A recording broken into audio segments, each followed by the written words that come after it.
제목 같이 읽어볼까요? 부활을 보여주시다. 그저께 장례시장에 다녀왔습니다. 그런데 그 장례시장 분위기가 침울하지가 않았습니다. 우리 교회 이 마크를 만들어주신 우리 디자인 리더 사장님 아버님이 소천하셨는데 저희 친구이기도 하죠.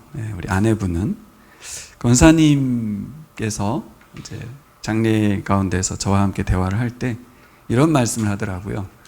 우리 시아버님이 타이밍이 아주 적절하게 돌아가셨다고. 그래서 뭐 그런 말이 있냐고. 네.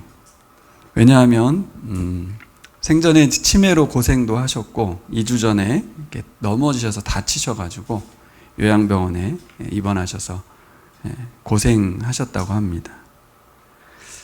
그러고 보면 아버지 품으로 돌아가신 것이 더 평안하고 감사한 일인 것 같다, 그런 생각이 들었습니다. 여러분, 사람은 모두가 죽는다는 것을 알지 않습니까? 근데 그 죽음을 대하는 사람들의 어떤 태도가 다양하죠.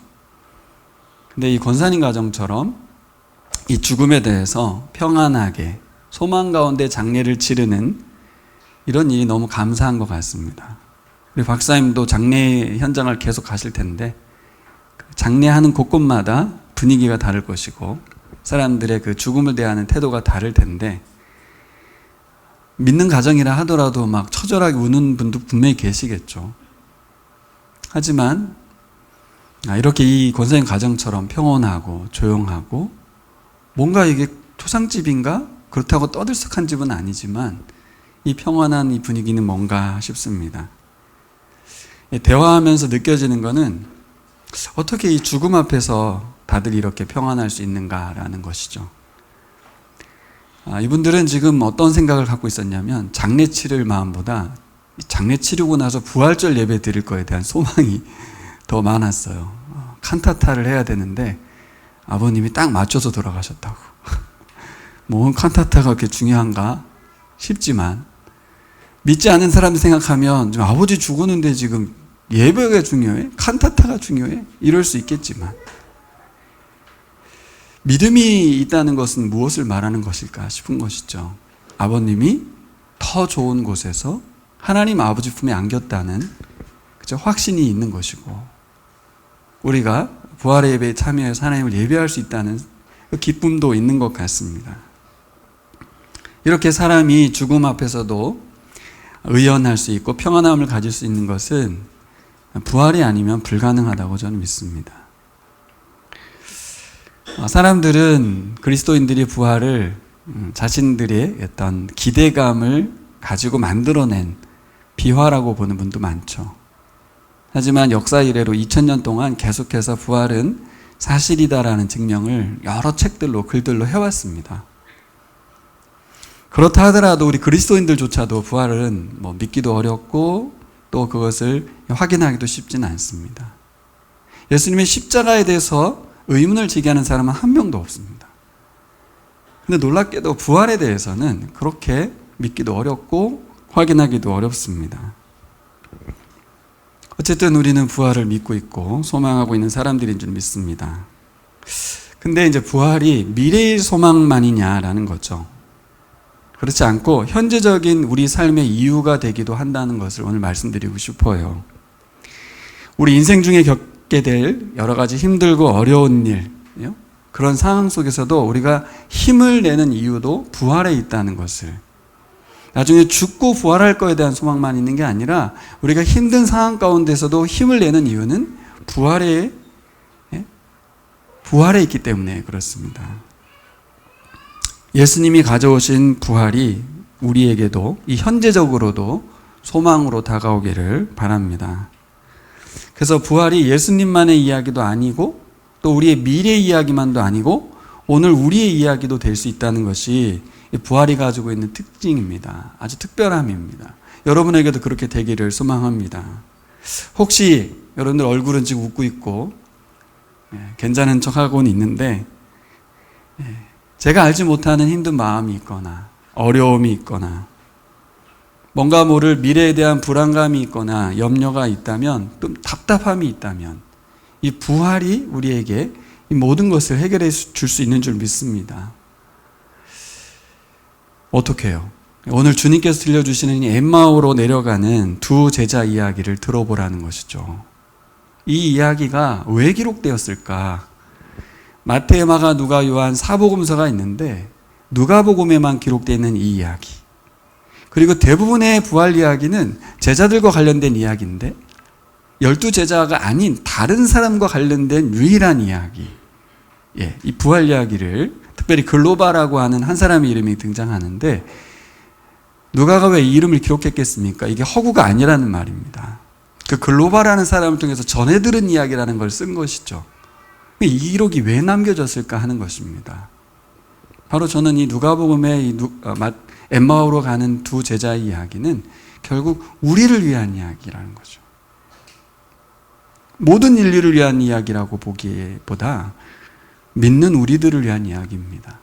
어떻게 부활이 좌절과 낭만 가운데서도 우리에게 소망이 될 수 있고 힘이 될 수 있는가 하는 이야기입니다.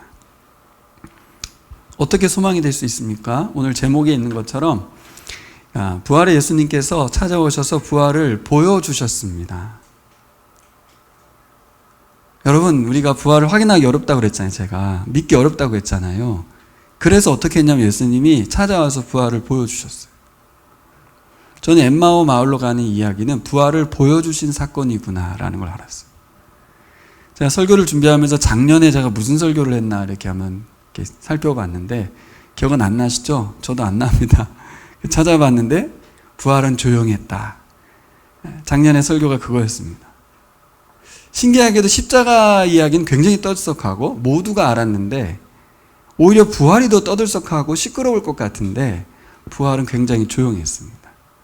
조용히 예수님이 사람들을 찾아가고 조용히 부활이 전파되기 시작했어요. 특별히 그 하나의 장면이 바로 오늘 엠마오 마을로 가는 사람의 이야기인데 부활을 보여주러 가신 거예요.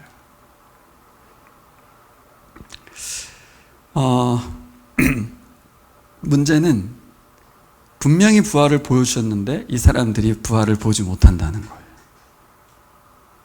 우리가 믿음 생활할 때 가시적으로 보고 싶지 않습니까? 예수님을 본다면 내가 믿을 거야 이런 마음을 갖고 저도 살았는데 이 장면은 뭘 보여주냐면 부활을 분명히 보여줬음에도 불구하고 그 사람들은 부활을 보지 못했다는 거예요. 그러니까 우리에게 뭘 보여주냐면 부활을 보려고 하지 말라는 거예요. 본다고 볼 수 없는 게 부활이라는 것이죠. 보고도 믿지 못하는 게 부활이라는 거예요. 보여지지가 않는다는 얘기입니다. 왜요? 눈이 가려졌다 이렇게 성경에 써 있지 않습니까? 사람들은 부활을 보여줘도 볼 수가 없어요. 눈이 가려졌기 때문에. 그래서 그들은 곁에 예수님을 두고도 부활을 옆에 보고도 보지 못하는, 그래서 부활을 보지 못하면 무슨 일이 벌어지는가?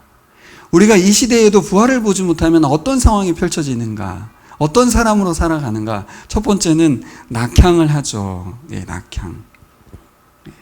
고향으로 내려갑니다. 그러면서 투덜거리고 있습니다. 그들이 어떻게 다시 부활을 보게 될까요?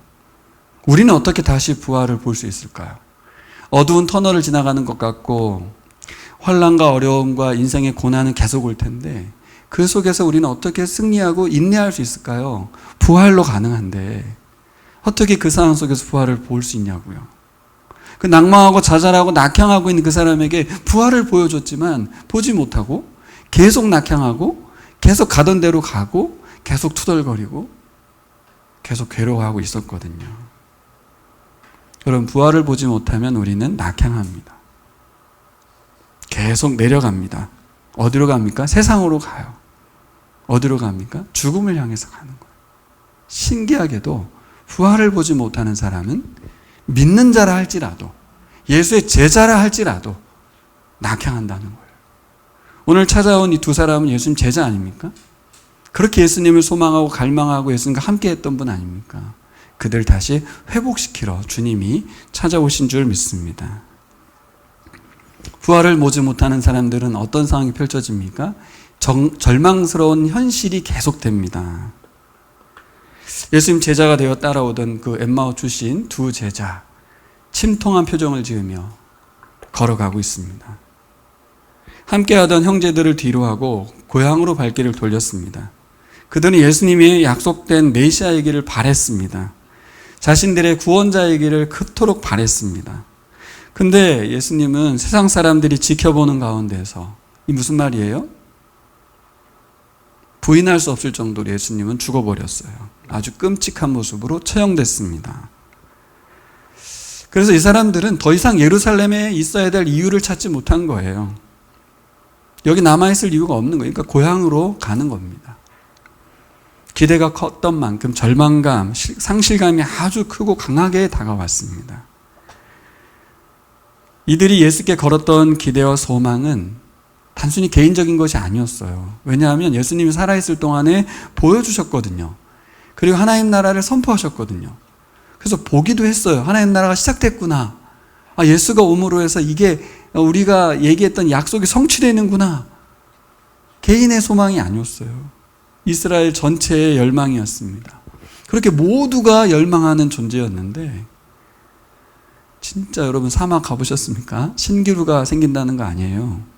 갈망하다 보면 뭐 이렇게 오아시스가 펼쳐지는 것처럼 갑자기 나타났던 예수가 신기루처럼 사라져버렸어요. 여러분, 저도 아버지 장례를 26살 때 치러 봤는데요. 죽음이라는 게 참 신비합니다. 여기 우리 사람들이 여기 있는데요. 죽으면 늘 내 앞에서 함께 먹고 마시고 대화하고 울고 웃던 사람이 어느 날부터 사라지고 없어져요. 나타나지 않아요. 되게 신비한 사건입니다. 왜 신비하다고 하냐면, 여러분들 주일날 교회 오고 제가 얼굴 보고 대화하는 게 너무 당연하고 그래야 되잖아요. 근데 죽으면 그런 일이 사라져요. 볼 수가 없어요. 다시는 보이지 않는 것이 죽음입니다. 아주 신비한 일입니다. 예수가 세상에 계시면서 보여주셨던 장면들이 있거든요. 모든 상황과 사건들, 그걸 봤거든요. 예수가 사라졌다는 건 그게 다 사라졌다는 얘기예요. 여러분, 그런 상황을 고려해 볼 때 제자들과 사람들을 향한 사랑과 섬김이 사라진 거 아닙니까? 그렇죠? 갑작스러운 예수의 죽음, 그리고 사라짐, 얼마나 상실감이 크고 얼마나 절망했겠냐는 겁니다. 단순히 죽어서 없어진 정도가 아니에요. 그가 이 땅에 가져온 하나님 나라의 도래에 대한 모습들과 현상들이 한순간에 다 사라졌기 때문에.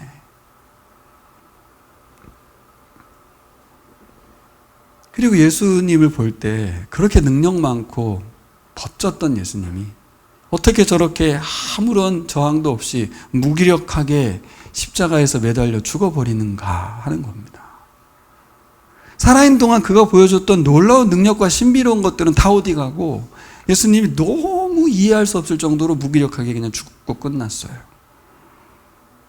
더 황당한 게 뭡니까? 오늘 본문에 나와 있는 것처럼 예수의 시신이 사라졌다는 거예요.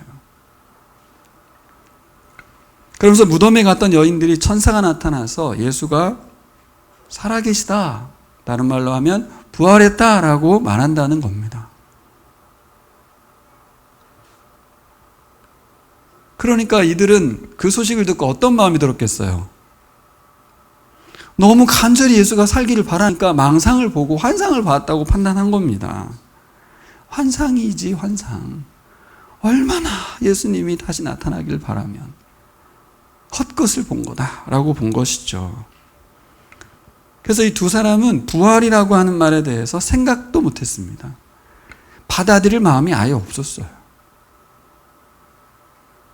우리의 신앙의 단계에서 부활이 느껴지고 다가올 때가 있는데요. 저도 굉장히 오래 걸렸습니다. 부활이 잘 안 다가옵니다. 십자가는 그렇게 다가오거든요. 부활은 그렇게 다가오지 않아요. 이분들처럼 부활을 봐도 안 다가오는 게 부활입니다. 근데 저는 어떻게 부활이 다가왔을까요? 설교 들을 때마다 부활하고 목사님이 흥분할 때마다 저는 부활이 이해가 안 됐어요. 20대 후반에 부활 설교하고 온 교인을 다 울렸다고 하셨는데 대단하신 것 같아요. 근데 저는 그걸 들으면서도 이해가 잘 안 됐어요. 그게 20대 후반에도 부활이 그렇게 믿겨지나? 그 뜨거워지나? 나이 먹으면 이해됩니까? 그렇지는 않은 것 같아요. 부활을 계속 묵상하면 될까요? 그것도 아닌 것 같아요. 저의 경우로 소개합니다.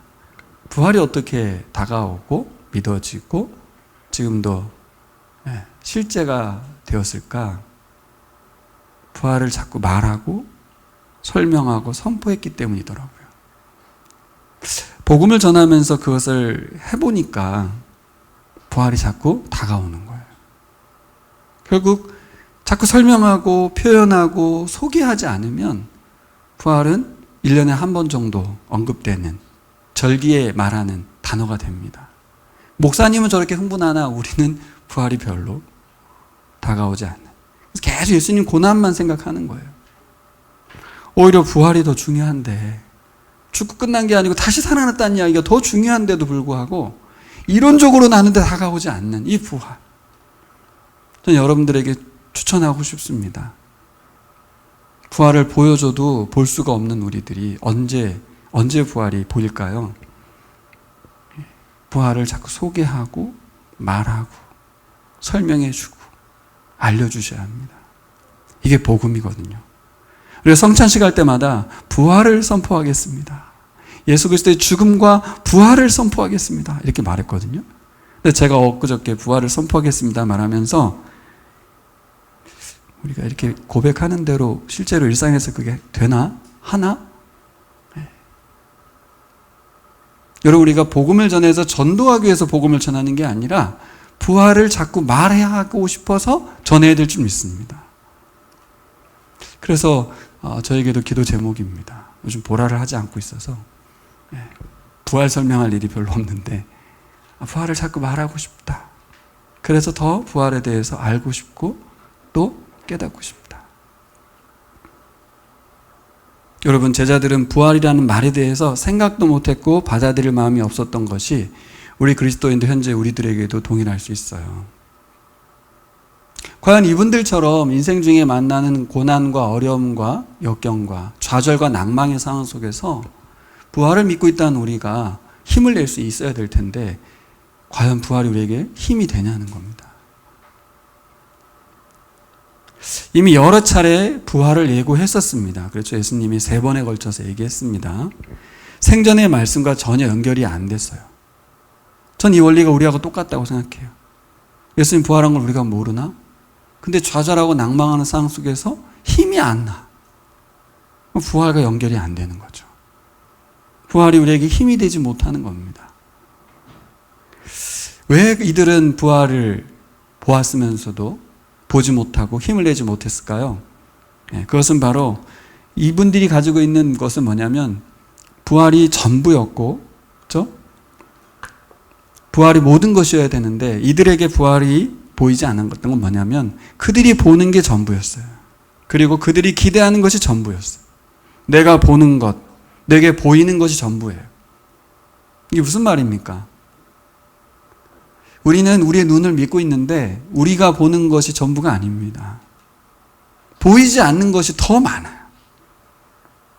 자, 여러분들 얼굴 웃고 있는데 제가 딱 보기에 우리 교인들은 웃고 있구나. 좋은가 보네. 이게 전부입니까? 아니에요.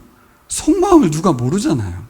그리고 여러분들의 마음은 각양각색인데 사람 마음에도 굉장히 많은 마음이 있습니다. 5만 가지가 있다고 하지 않습니까? 네.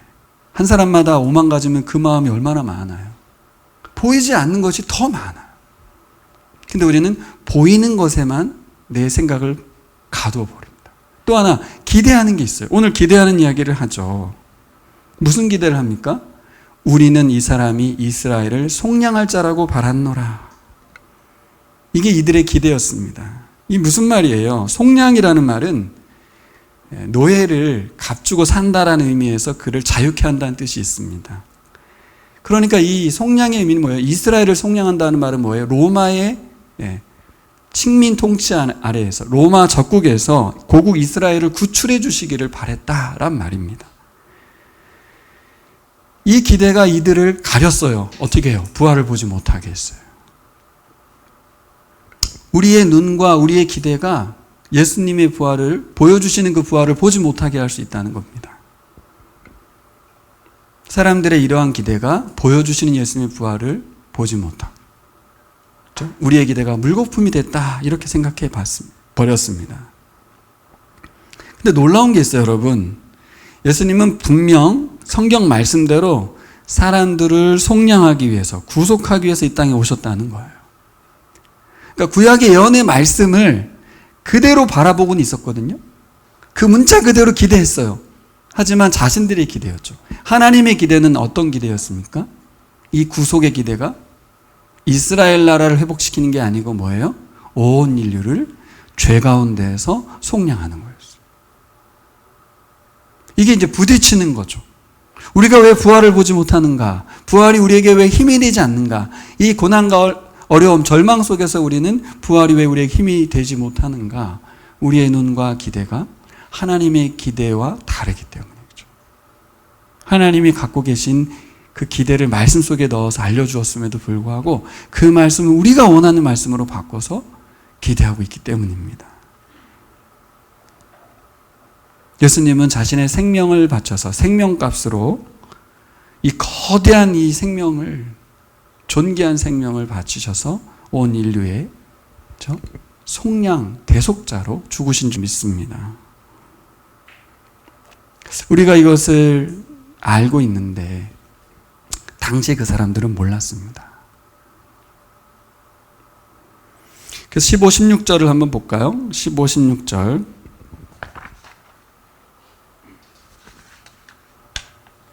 같이 읽겠습니다. 그들이 이야기하며 토론하고 있는데 예수께서 가까이 가서 그들과 함께 걸으셨다. 그러나 그들은 눈이 가려져서 예수를 알아보지 못하였다. 왜 이렇게 됐다고 그래요? 엠마오로 돌아가고 있던 두 제자가 실망감과 어려움에 지나치게 골몰하고 있었어요. 그쵸? 자신의 절망스러운 마음, 실망감에 푹 빠져 있었어요. 그들은 예수님이 그들과 함께 걸어가고 계시는 상황에서 알아보지 못했습니다. 근데 이게 어떤 장면입니까? 인류 역사상 가장 위대하고 놀라운 장면이거든요. 부활하신 예수님이 그 사람들과 함께 걷고 함께 먹고 함께 대화하신 놀라운 장면입니다. 제자들 외에 또 만나주신 분이 한 분 계시죠? 사도 바울이죠. 바울에게도 찾아가셔서 그때는 이제 몸을 보여주셨다기보단 음성을 들려주셨죠.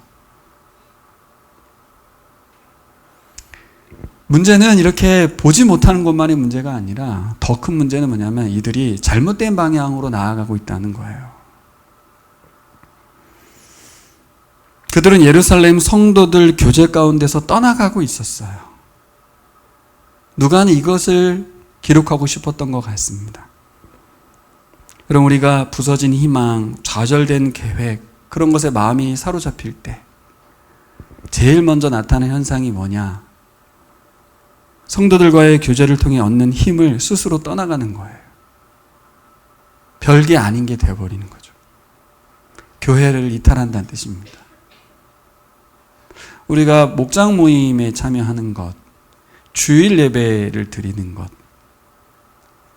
도장을 찍으러 가는 건 아니잖아요. 그렇죠? 근데 그 속에서 성도들과의 교제 가운데 우리에게 주는 힘이 있거든요. 근데 그걸 우리가 잘 몰라요. 그리고 이 절망의 순간이 오면 그것이 가벼워지고 제일 먼저 하는 게 교회를 안 나가는 거예요. 예배를 안 드리는 거고 목장을 가지 않는 거예요. 그것이 가벼워지는 거죠. 이것이 엠마오 마을로 가는 두 제자가 행한 일입니다. 부활을 보지 못하니까, 부활을 믿지 않으면서 그가 행한 것은 공동체를 떠나는 거였어요. 고향으로도 갔지만 어디로 갔어요? 성도들과의 반대의 길을 걸었다는 거죠. 세상으로 간 겁니다. 여러분, 사람들은 보이는 것과 기대하는 것에 갇혀서 절망을 합니다.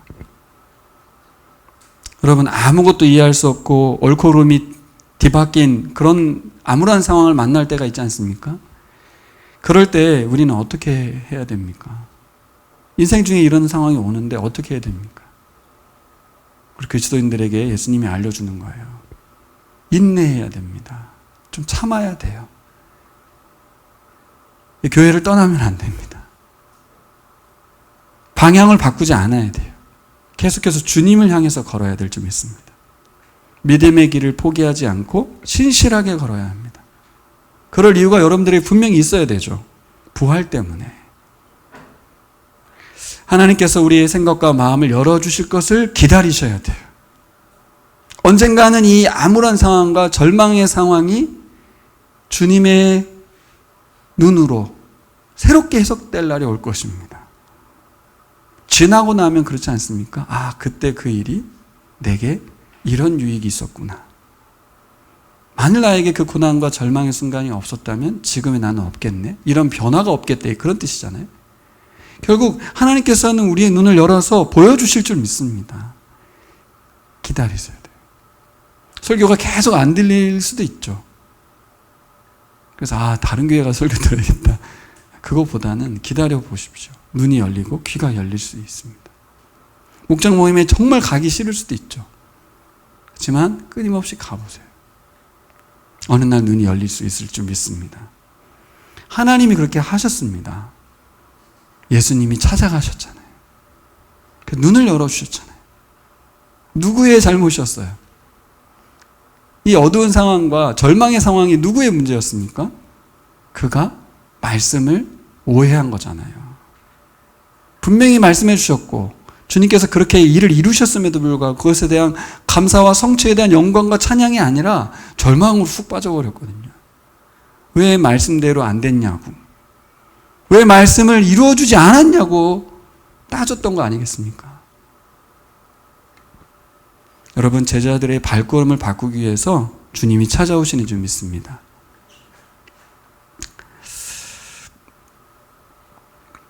누가가 기록한 엠마오의 두 제자를 찾아가신 사건은 저는 우리 모두를 위한 일이 아닌가 싶습니다.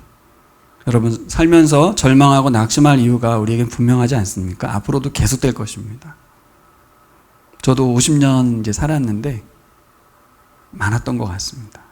지금 돌아보면 지난 일이고 여기 살아 있으니까 감사하긴 한데 그때는 죽을 것 같은 그런 날들이 꽤 있었습니다.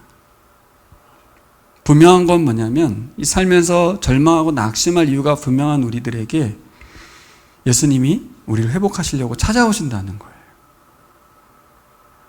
이 엠마오 마을 제자들에게 찾아온 것처럼. 그럼 우리가 부활을 믿고 소망하며 사는 것, 부활을 힘삼아 사는 것은 불가능합니다.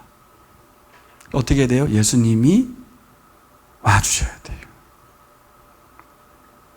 부활을 보지 못하면 우리가 삶의 방향을 절대 바꾸지 않을 겁니다. 우리는 낙향할 것이고 세상을 향해 갈 것이고 그냥 이대로 살다 죽을래? 그러면서 죽음으로 갈 것입니다. 제자들에게처럼 우리의 눈을 열어주시고 마음문을 열어주시는 줄 믿습니다. 부활하신 예수님께서 그 일을 그때부터 지금까지 계속 하고 계신 줄 믿습니다. 저에게도 그렇게 하신 것 같아요. 여러분, 관점이 바뀌는 날이 오면 아까 말씀드린 대로 암울한 시기를 허락하신 하나님의 뜻을 이해하게 될 겁니다. 내게 왜 이런 암울한 상황이 펼쳐졌는지 주님이 눈을 열어주시면 관점이 바뀌면서 볼 것입니다. 그래서 우리는 어떻게 할 것 같아요? 삶의 방향을 고향 쪽으로 가는 게 아니라 예수님께로, 주님의 제자로, 형제들이 기다리고 있는 교회로 향하게 될 것입니다. 예수님 두 가지 방법을 사용하셔서 자신을 보여주셨잖아요. 첫 번째는 뭐예요? 말씀이고, 두 번째는 만찬, 식사였습니다. 식사. 누가는 성경에서 이 두 제자가 예수님을 인식하고 반응하는 것이 그분의 신체를 봤기 때문이 아니라고 말하고 있습니다. 굉장히 중요한 말입니다, 이게. 그분의 부활의 몸을 봤기 때문에 그들이 변화된 게 아니다. 성경은 뭐라고 했습니까? 그인 줄 알아보지 못했다. 눈이 가려져서 예수님을 알아보지 못했다. 이 말을 왜 써놨습니까?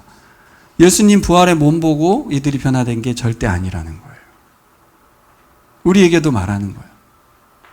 보여준다고 해서 볼 수도 없는 것이고, 그런다고 해서 부활을 믿지도 않을 거라는 것입니다. 실제로 성경의 기록을 보면 우리 작년에 이 부활, 십자가 부활을 작년 고난주간과 부활주일 때 나눴잖아요. 제자들이 빈 무덤을 보고도 믿지 못하거든요. 또 10명의 제자들이 분명히 부활의 주님을 봤는데 도마가 예수님을 보지 못했다고 니들 10명이 봤다 해도 내가 안 보면 난 못 믿어. 이렇게 말했거든요. 그러니까 본다고 보지도 못하지만 보았다는 10명의 증인이 있어도 볼 수가 없어요. 믿지 않게 됩니다. 그때 예수님이 보여주시잖아요.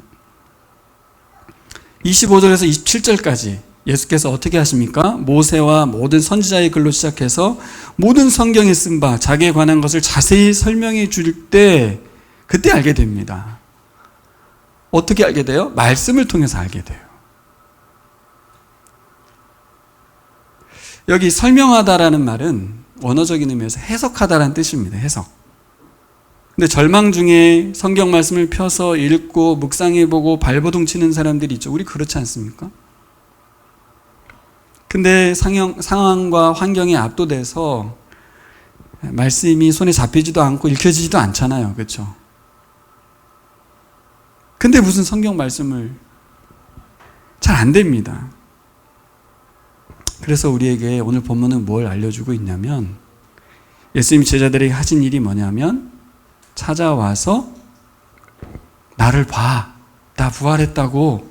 두 눈 똑똑히 뜨고 나를 봐. 이렇게 말씀하신 게 아니라 성경을 해석해 줬다는 거예요. 지금도 똑같습니다. 수많은 책을 읽는다고 해서 그분의 그 역사적인 부활의 실제를 아무리 증명한다 한들 믿을 수가 없어요. 오직 말씀을 해석해 주셔야 될 줄 믿습니다. 그러니까 문제는 뭐예요? 상황과 환경의 문제가 아니라 우리의 관점의 문제라는 거죠. 아까 말씀드린 대로 뭐예요? 그들의 기대. 이스라엘을 속량할 자라고 믿었는데 라는 그 기대. 그것이 보지 못하게 만들었습니다. 뭐가 문제였어요? 말씀을 잘못 알고 있던 것이 문제였습니다. 말씀을 제대로 보지 못했던 것이 문제였어요. 그럼 우리가 힘들거나 어려울 때 우리는 어떻게 대처합니까? 그냥 잠자죠. 그냥 확 자버려요. 어떻게 막 먹기도 하죠. 훌쩍 떠나기도 합니다. 근데 그런다고 해결 안 되는 거 다 아시죠? 오늘 예수님께서 찾아오셔서 어떻게 합니까? 성경을 해석해 주시잖아요.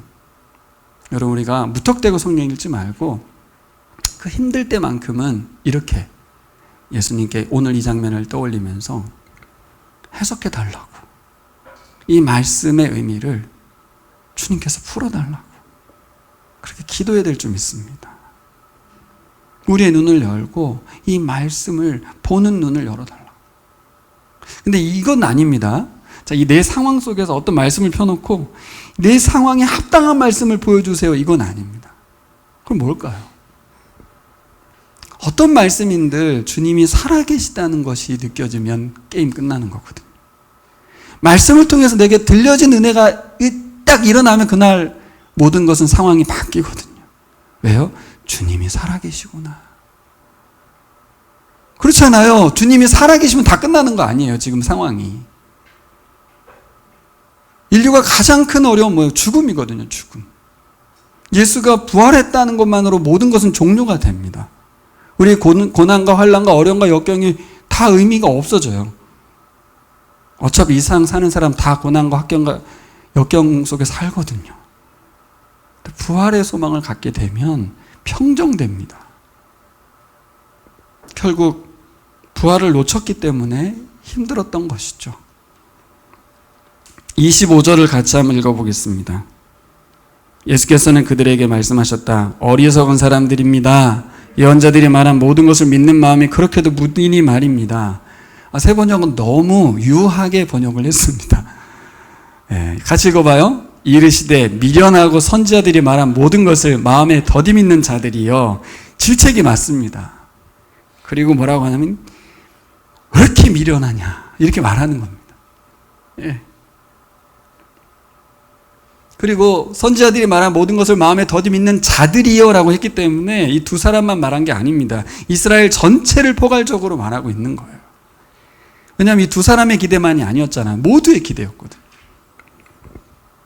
제가 이번에 램스 훈련을 받으면서 크리스토퍼 라이트의 책을 읽으면서 제가 참 많이 모른다는 것을 알게 됐습니다.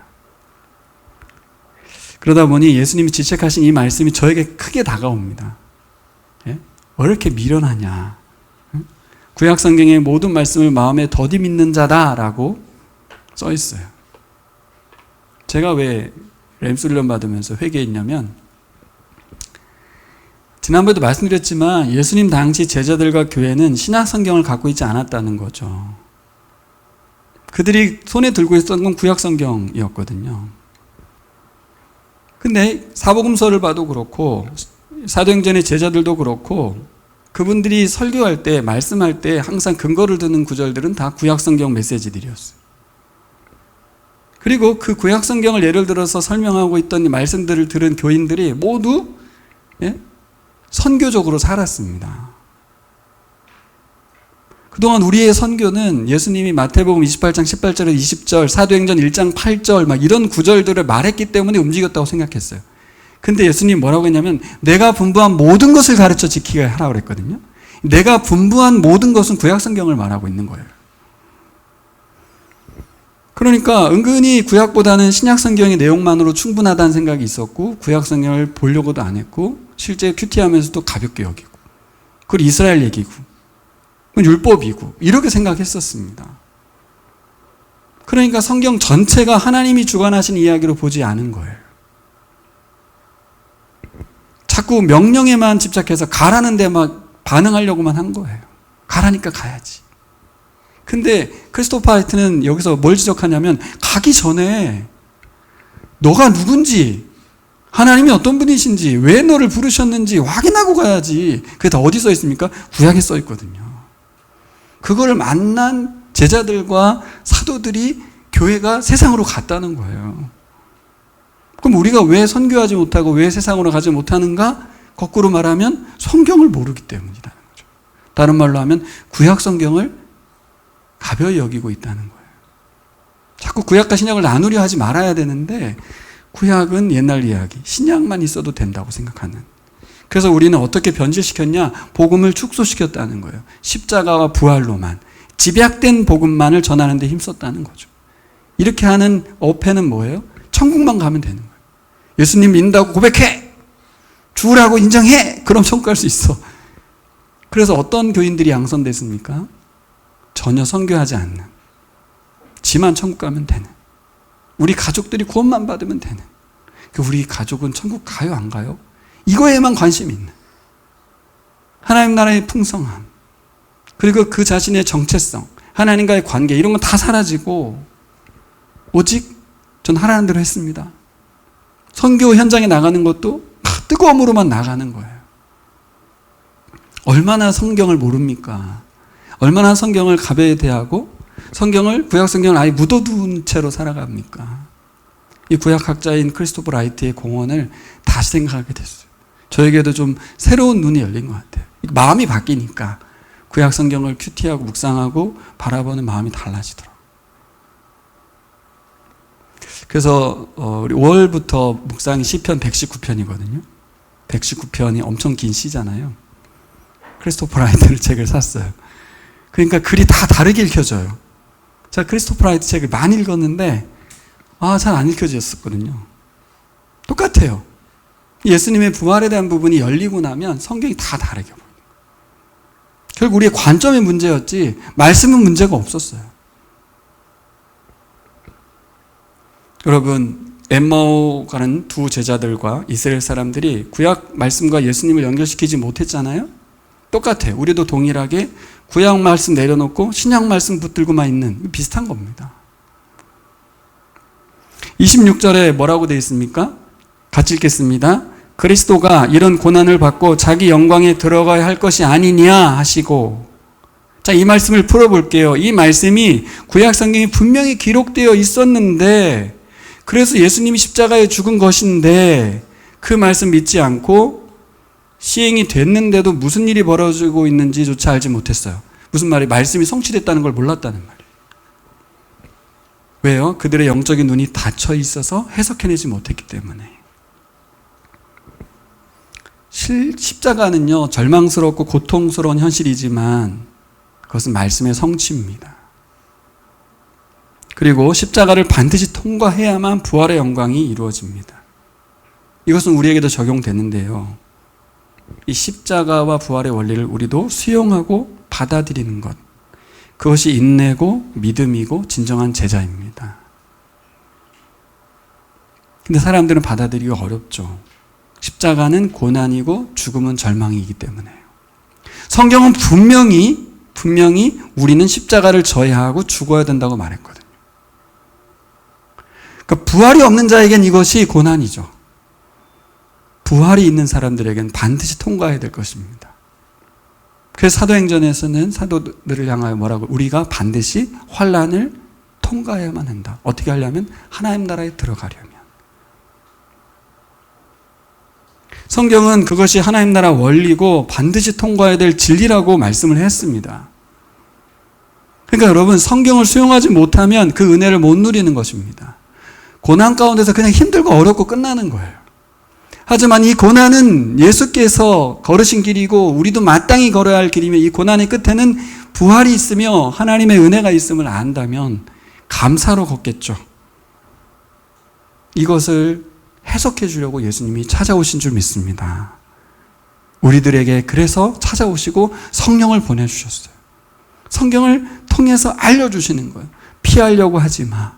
이 길은 반드시 통과해야 해. 그리고 혼자 통과하게 하지 않아. 같이 할 거야. 내가 도와줄 거야. 그리고 이 길을 통과해야만 저 길 끝에 영광이 있어. 32절 같이 또 읽어볼까요? 32절 같이 읽겠습니다. 그들은 서로 말하였다. 길에서 그분이 우리에게 말씀하시고 성경을 풀어하여 주실 때에 우리의 마음이 우리 속에서 뜨거워지지 않았습니까? 네. 우리에게 성경을 풀어주실 때 우리 속에서 마음이 뜨겁지 아니하더냐.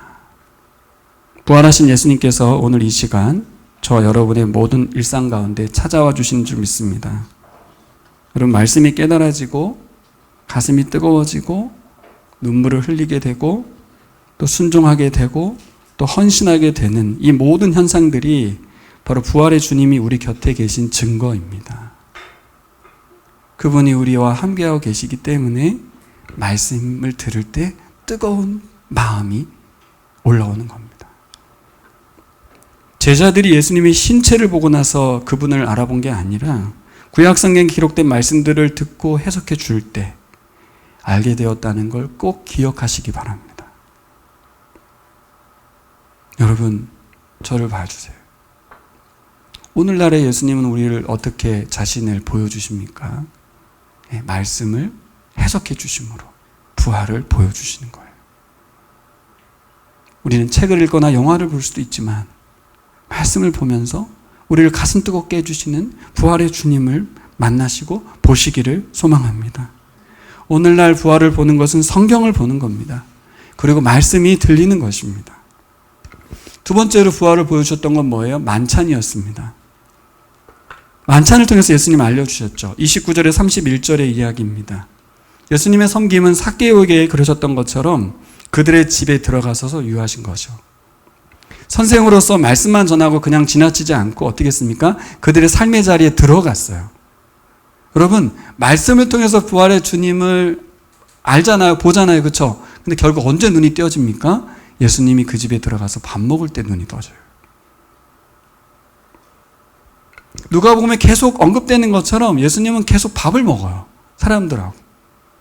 그 가운데서 예수님이 누구신지 사람들이 알게 돼요.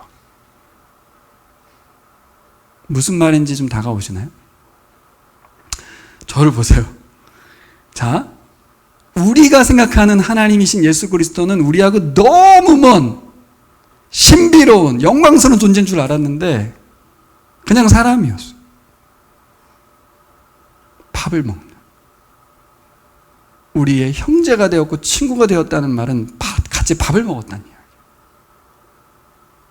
아, 예수가 사람이구나. 예수가 나의 친구고 나의 형제구나. 하나님의 아들로서 나의 큰형이고 나는 그의 동생이구나. 밥 먹을 때 알았어. 밥 먹을 때. 놀랍지 않습니까? 마지막 최후의 만찬 때 그 예수님은 제자들의 발을 씻기죠. 예수를 그때 알아봅니다. 아, 예수가 이런 분이구나. 진짜 예수님이시구나. 세상의 왕이 아니고 하나님의 아들, 섬기는 종이신 왕이시구나. 그래서 예수님은 계속해서 말씀해 주시죠. 자신이 누군지, 어떤 존재인지. 언제? 밥 먹는 자리에 계속 얘기합니다. 나중에 교회가 언제 깨닫습니까? 오늘 본 것처럼 만찬 때 계속 깨닫는 거예요. 성찬 때 깨닫는 거예요. 예수는 나와 같이 사람으로 오셨고 같이 함께 식사를 하며 우리와 하나가 되어주셨어. 그분이 우리의 살과 피를 나누시며 또 우리를 하나로 초청하셨어. 그래서 계속해서 성찬을 나누고 먹으며 집에서 식사할 때마다 예수님이 기억했어요. 그래서 초대교회 사도행전에 뭐 어떤 내용이 있습니까? 교회가 날마다 집에서 모여서 떡을 뗐다 그랬잖아요. 그렇죠? 부활의 예수님이 여기 계시다는 믿음으로 감사하면서 교제를 나눴습니다. 여러분, 일반적으로 식탁의 주체는 주인이잖아요. 주인이 진열을 하고 베풀어야 되는데 예수님 그 집 들어가시자마자 어떻게 했냐면 주도적으로 빵을 떼고 음식을 나누셨어요. 절망 가운데 걸었던 길에서 영의 양식을 먹이셨고 이제 따뜻한 집 안에 들어가셔서 실내에서 육의 양식을 나눠줬어요. 예수님 그런 분이십니다. 우리에게 말씀만 주시는 분이 아니었어요. 같이 밥 먹어주시는 분이었어요. 그때 이제 두 제자들이 자신들과 함께하는 분이 바로 부활하신 예수님임을 알게 되죠. 우리도 예수님을 만찬을 통해서 알게 되는 줄 믿습니다. 아, 예수님이 이런 분이시구나. 대중 앞에서 연설을 하고 더 높아지는 분이 아니라 우리 집에 들어오셔서 같이 밥 먹는 분이라는 것을. 때가 되어 예수께서 자신을 드러내 주셨습니다. 어디에서? 식사 자리에서. 예수님은 함께 먹고 마시는 중에 우리와 함께 하신 줄 믿습니다. 그래서 우리 목장 모임에 참여하는 것이 너무 중요합니다. 실제로 우리 청년들은 집을 두고 타지에 와 있는데 집밥을 먹으면서 따뜻함과 위로와 평강을 얻잖아요. 신기하죠? 교회에서 밥 해 먹는 건 좀 그렇지 않습니다. 장소가 되게 중요해요. 집에서 먹었어요. 집에서. 이제 청년이 되면 사실 우리가 살던 그 고향 땅의 집보다는 주님이 함께 하시고 있는 이 교회 공동체, 이 집에서 모이는 교회 공동체가 진짜 우리 가족인 줄 믿습니다. 거기에 빨리 돌아가고 싶다. 왜 가끔 집에 가고 싶잖아요. 무장해제된 곳에 눕고 싶은. 빨리 집에 가서 엄마한테 말하고 싶다. 이런 마음으로 우리는 목장 모임을 갖는 것입니다. 거기 주님이 계시고 주를 믿는 형제들이 있고 자매들이 있으면서 그곳에서 우리가 삶을 내려놓고 힘들고 어려운 것들, 감사한 것들을 나누는 것입니다. 여러분, 부활은 멀리 있지 않고 우리의 밥 먹는 자리, 우리 목장 모임에 있는 줄 믿습니다. 그래서 이 제자들 예수님 어떤 자로 만듭니까? 부활을 보는 사람들로 바꿨습니다. 그렇죠? 예수님은 그들에게 다가오실 때처럼 신기하게도 갑자기 시야에서 사라졌습니다. 그렇죠? 사라지고 나서 봤어요. 놀랍지 않습니까? 신체를 보면 보지 못하고 신체가 없어지고 나서 봤어요. 예수님이 부활하셨구나. 예수님 살아계시구나. 두 제자가 남아서 예수님이 그들과 대화하며 성경을 풀어주실 때 그들의 마음에 일어났던 이 변화를 이야기합니다. 그리고 내려왔던 바로 그곳 예루살렘으로 올라갑니다. 아까 제가 지도를 안 보여드리고 갔는데 30km 나와 있는데 딴 데는 이제 25km 정도로도 보는데 30리 25리라고 되어 있죠. 개혁성경에는 11km 정도 된다고 합니다. 되게 가까워요. 11km 걸어서 가는 게 먼 거리는 아니겠죠. 그렇지만 걷는다고 하면 한참 걸었겠죠. 근데 이분들이 다시 집에 돌아왔는데 바로 예루살렘으로 돌아가요. 이것 때문에 좀 찾아오신 거예요. 제자들은 이제 집으로 갈 사람들이 아니라 어디로 가야 합니까? 형제들이 있는 제자 공동체 안으로 가야 돼요. 우리가 속할 곳은 이제 주님의 몸입니다. 주님의 몸으로 돌아가야 해요. 부활의 예수님이 우리를 찾아오신 이유는 바로 이것 때문인 줄 믿습니다. 말씀을 들려주시고 만찬을 통해 우리를 먹이신 이유도 이것 때문입니다. 절망 가운데 있던 우리들의 마음속에서 마음이 뜨겁게 되는 상태로 변화된 거예요.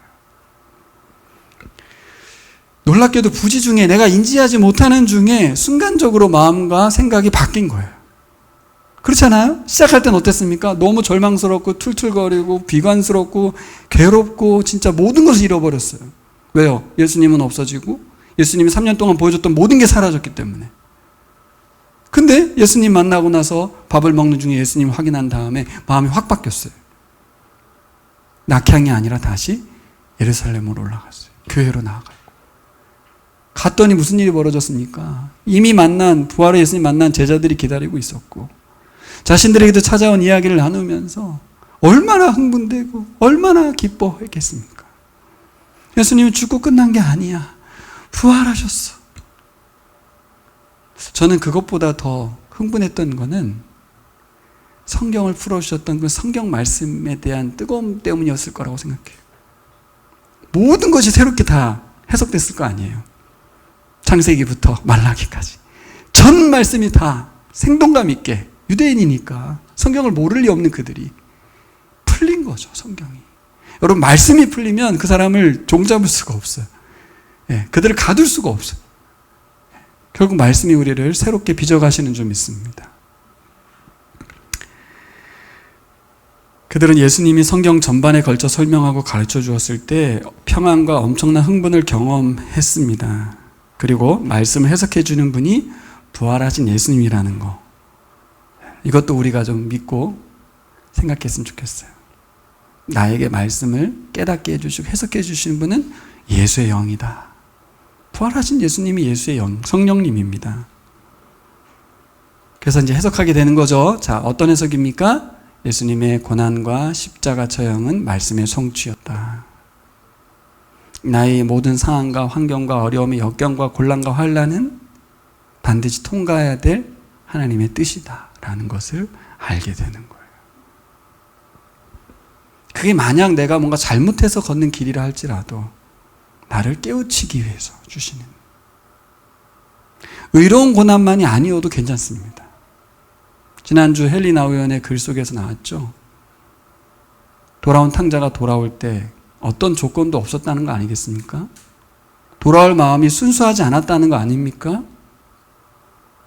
뭔가 바라고 돌아왔다는 거고 죽느니 아버지한테 가서 얻어먹겠다고 돌아온 그것에 대해서 절대로 조건을 따지지 않았다는 거 아니겠습니까? 고향으로 낙향하던 삶의 방향을 바꿔서 핍박과 환난이 기다리고 있는 예루살렘으로 발길을 옮겼다는 거. 예수님의 죽음에 대한 절망보다 사실 예루살렘으로 돌아가면 죽음이 기다리고 있고 환난과 핍박이 기다리고 있는데 그 길로 돌아갔다는 거. 어떻게 막아요? 어떻게? 말씀의 성취를 확인했기 때문에. 그 말씀이 이루어졌다는 걸 알기 때문에 이제 이 말씀이 부활하신 예수 그리스도와 함께 교회를 통해서 확장된다는 걸 소망하는 거죠. 다른 소망으로 바뀌었어요. 그러니까 어디로 가요?